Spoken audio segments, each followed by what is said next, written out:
Hi everybody, this is Rosa Sharon and I'm back again with another book review. I just recently read Chuck Berry, which is by R.J. Smith.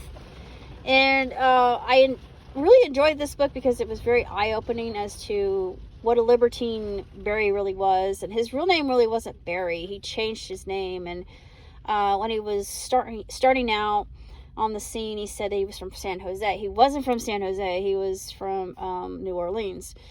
And he was born there and he died there.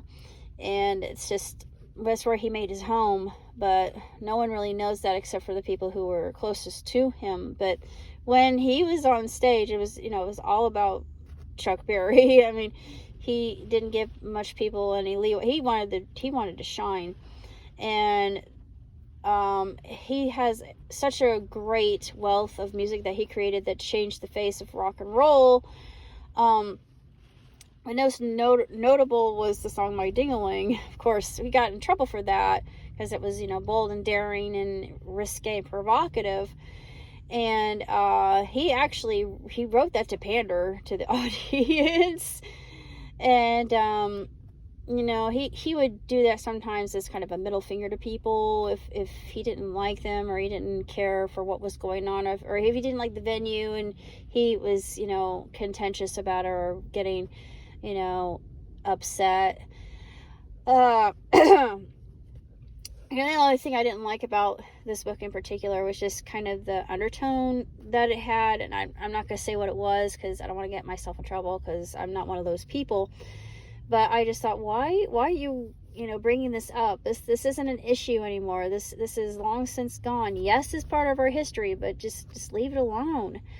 And I mean, there are people like that that just want to keep picking at the wound, and making it bleed. And I think, stop. Just enough already. This is 2023. Those days are over. We have moved beyond that.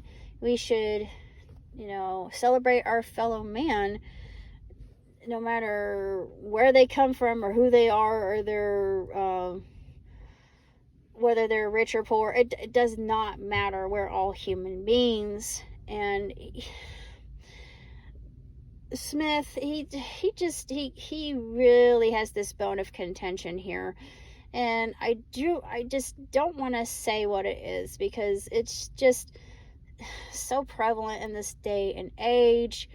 And honestly, I just am really tired of it. And being who I am, I just want people to get along and people to just treat each other like they want to be treated.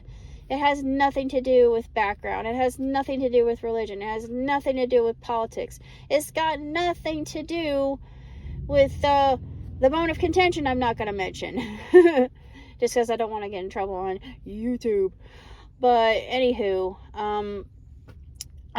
despite that little vetch that I have about the book, no offense to Mr. Smith, he should have just left that out because it was, kind of it was superfluous. I'm sorry. I'm just going to say it was superfluous. It didn't have to be there.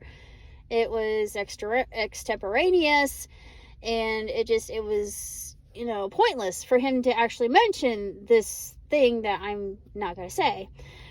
But despite that, the book is extremely well written. It's very impressive, and it's very eye-opening on some of the things that Chuck actually, and he had some fetishes that were questionable. But despite that, I mean, I still love the man. I mean, I love the music that he made. It doesn't matter. I love what he did, and I'm always going to respect what he brought to rock and roll, because if you want to be honest about rock and roll in itself, it actually should be accredited to black people, mostly black people. But I mean, most music is good music, I should say. I know that sounds kind of bold of a statement, doesn't it? But I said most, I didn't say all. I said most good music was written by black people. I'm just going to say that. I mean, I'm just going to state that for what it's worth. And I'm a classical, I was raised on classic music, so yeah, I don't know if that tells you anything. What else can I say? Other than I love the book. I thought it was outstanding. And to everybody who hasn't read it yet and is a fan of Mr. Barry and his breadth of work, and I highly recommend it. You will be absolutely fascinated, and you will have your perspective completely changed. But I wish that authors would stay away from historical wounds that have long since been buried, and I don't know why they keep wanting to unearth the past, because it's in the past. Leave it behind. It's, it's over. So that's all I can say about that. So until next time, live long and prosper. Oh yeah, I wanted to kind of talk about what I did over the weekend. Of course, you can see it's rainy here. The rain is kind of moving through. I might be watching stars with my surrogate brother later, but over the weekend I shot for That Which Remains, which is a film that my friend Bart Willard is working on currently. It's taken him 3 years to get to the point of actually getting everything that he needed to film in earnest, and it's been a labor of love and a passion project of his. I was an extra on set, and I was in a couple of takes for the funeral scene, which is near the end of the film itself. And I talked to Colin, who was one of the other techs that was on set, and I said, "Hey Colin, when do you think that the film's going to wrap?" And he said, "Well, I'm thinking a year. Hopefully not 2. And I said, "Yeah, I'm estimating at least a year." And of course I heard a little bit of rhubarb that it might be a year. So give or take this summer. That's the going scuttlebutt about That Remains.